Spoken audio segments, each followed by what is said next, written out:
Mi mbrëma juve, alo. Përshëndetje, Rajm Hoxha. Përshëndetje, zotri Rajm Hoxha, mirë se erdhem. Përshëndetje, Gjej. Indruar Rajm, kujt po I pengon lirimi Hashim Thaqit, po ndërlidhim edhe me deklaratën e deputetit të vetëvendosjes Fatos Geci, I cili shpreson në burgim të përjetshëm për ish presidentin e Kosovës Hashim Thaqin. Si e komentoni këtë deklaratë e tij?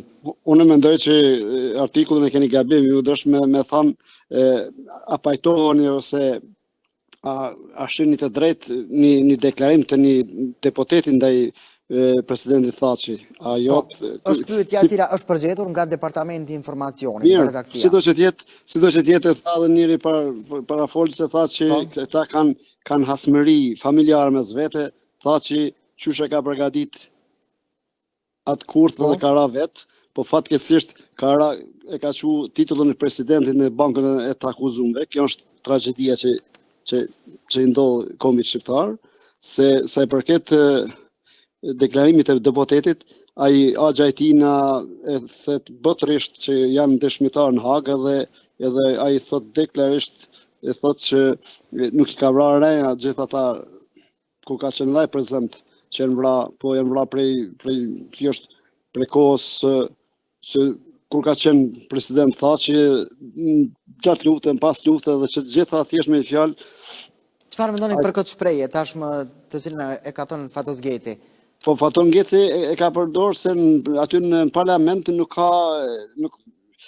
ka imunitet, do thot nuk e njeh ligji. Me bëmë dal jashtë parlamentit, atë e arreston për shkak policia për e merr gjykata thjesht prokuroria për shembull për urrëtie ose mosdërim. Shkaktum, do thotë e ndjek ligji, kështu që ka shpëtuar. Si është mundur që të ndahet urrëtia tashmë mes deputetëve, zotri Rajm? Urrëtia nuk ndalet se opozita fatkeqësisht nuk e pranon humbjen, nuk I pranon zgjedhjet e 28 dhjetorit, edhe bankësia akrobacione munohet me lu rolin e viktimës, edhe aty është esenca krejt. Të thotë se nuk duhen me zgjedh presidentin, duhen me bën si farë lëvizje akrobatike, kënse që unë e kam thënë, ata atë emrin që nuk e japin, për synime kanë pas me kandidu, thjesht me propozu Hashim Thaqin për president. Për DK-ja. Atë se ka bën, si jep emrat, çashtu le DK-ja, thjesht këto nuk janë parti, këto janë shndrru parti fuqiste që kanë të vetmen qëllim që mes me njoft demokracinë se themeli I demokracisë është I humb zgjedhjet, pranon humbjen edhe vazhdon me të tjerë.